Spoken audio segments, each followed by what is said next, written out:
si beremo knjigo in se knjiga lepo bere in je zanimiva in razborljiva, nikoli ne vemo, koliko truda je bilo vloženega in v ilustracije, recimo, ki so zraven, in v to, da besede stojijo, kot stojijo, da stavki tečejo, da je zgodba taka, kot mora biti.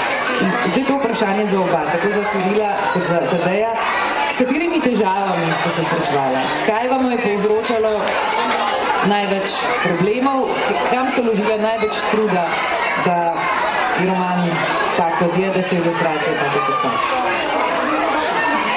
Zdaj, glede ilustracije, jaz recimo imam več na nek način spomina, sem imel več izkušnj celo za plezarijo. Poznal sem tipe pripomočkov plezanja, ker sem pač par smeri vsem splezal v življenju, sem mislim kot par kakrsteni.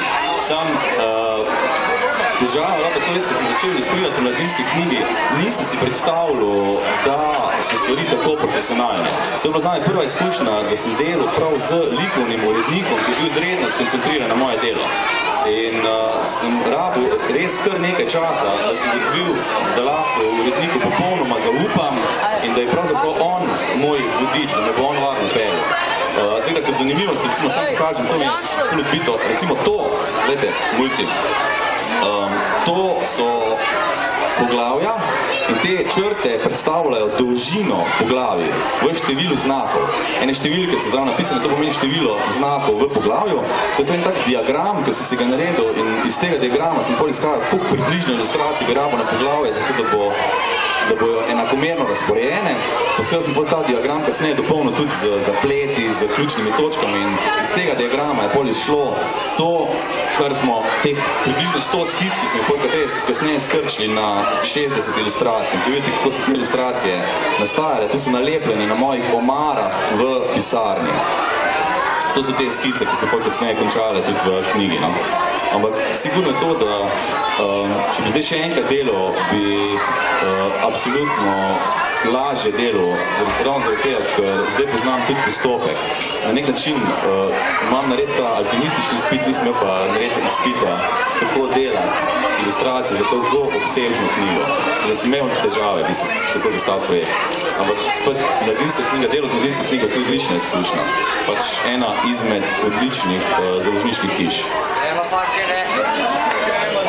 Ja, jaz imam zelo podobne izkušnje, kot Ciril. Jaz zdaj nisem nov urednik in sem mislil, da sem dovolj briten, da bom tudi to mladinsko knjigo napisal, ker na zadnje temo poznam, pa tudi mislil sem, da znam pisati.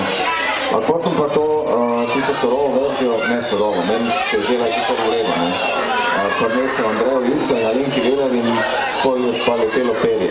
Mislim, precej po glavi smo zmetali ven in pa tudi precej drugih ljudi mi je pomagal. Recimo Kati Strgat, ki tam sedi, se lahko zahvalim za en izraz, ki ga sam ne pogrumpal, peroksidne, za tega glavnega bad guya. Mislim, veliko ljudi mi je pomagalo zato, da je ta knjiga boljša. Naslov je na vse zadnje od mojih dveh romanov. To je najtežje opisati. V resnici je to roman, v katerem se veliko dogaja. Nekaj malega je notranjega razmisleka Tomaža. Mene je vedno najtežja akcija. Akcija je pretep, recimo. Pretep je strašno težko opisati, ker hitro lahko pretiravaš. Mora učinkovati, mora delovati. Tiste opise jutranjega prebujanja, to mi je šlo super. Pa opise en strnjak, ki pride k potoku pit vodo in je najbolj lirični in zame najlepši del knjige, na njega me Alenka opozorila tudi. Tisto je šlo vse v prvo. Zelo težko je pa tisti glavni zaplet v votlini, tisti pretep, tisti morali biti pa močno, tisti morali delovati in morali biti grozljivo. S tistim sem se pa ukvarjal, ne vem koliko časa, vsak stavk 26 krat premetal. Ampak, če zdaj pogledaš, Tomaž in Peter gresta v hribe, zgodijo se ima resne stvari, večkrat sta izpostavljena velike nevarnosti, trije negativci na koncu tudi v resnici umrejo. Zdaj v romanu se gre za res. Nisi ravno šparil bralca, čeprav je konec v resnici. Mislim, to je poleg tega, da jaz upam, da je pregledna zgodba in da je zanimiva zgodba, gre za problem odraščanja. Gre za problem, kako iz fanta postane mož. To je isto pri Bratovščini Sinega Galeba. Tega te naučijo v šoli, tega ne zveš na nobenem tečaju, to ti da življenje, oziroma, ne. In ta človek, ta moj glavni lik Tomaž gre v tako mevžast, precej mevžast, no pač tak, kakršen je 16 let in Bog pomaga, ne, o steno in ven pride pa kot odrasel človek, ne. Zdaj, zato sta morala pač dva negativca umreti, ampak se vidi, ne. Vsi so sam besede. Kar se pa Kletvic tiče, recimo... Ja, jaz sem zaslovel kot človek, ki zelo svinja, ne, z tisto knjigo Svinjske nogice in sem se te lotil z namenom, da ne bo niti ene same in ne, kar je ni treba, ker čeprav jih najstniki uporabljajo ravno tako, kot mi odrasli, posebej v plezanju, da to, mislim, je tega precej.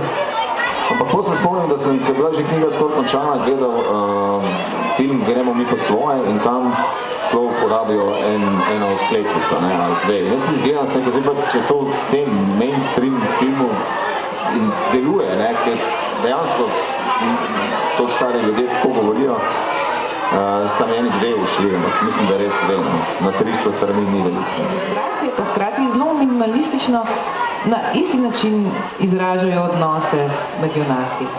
Se s tem, kako, recimo, zgibi rok, način, kako sta skupaj postavljena lika. A si študiral te like, si jih v glavi predstavljal, si se pogovarjal s Tadejem, ali so bile informacije, ki si jih razbiral zgolj informacije iz knjige? Ja, ogromno sem se pogovarjal, na nekaj način sem se več pogovarjal po risu. Zdaj, z vsakim odlikom sem lahko spostavil intimni stik zato, ker sem vsakemu lahko našel ustreznik v svojem življenju. Eno o stereotipih, ki jih imajo lokalci v Logu pod Mangartom, o Ljubljančanih in obratno. To se pravi, glavna junaka prihajata iz Ljubljane. Tomaž je Ljubljančan, Pero je priseljen Ljubljančan in tam se spoznata z lokalcem Frankotom in njihov odnos odraža tudi razumevanje, oziroma kaj si lokalci mislijo o Ljubljančanih in obratno. Hec je v tem, da oni imajo za Ljubljančane itak vse, ki pridejo drugot, ne.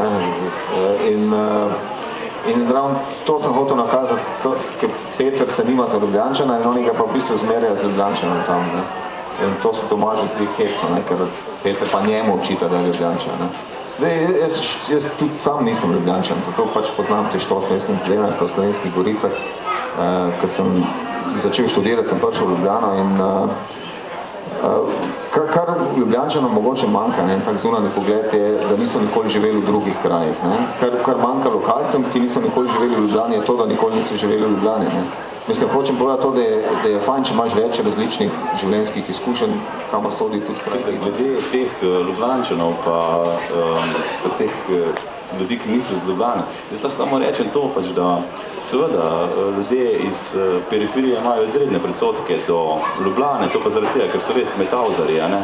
Zdaj, te Ljubljančani imajo pa res ogromne predsodke do teh ljudi iz drugih pokrajin, zato, ker so totalno naduti snobi, ne.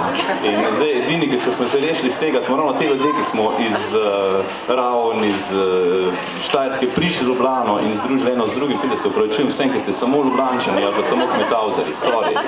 Mi da smo ven skurga v glavnem.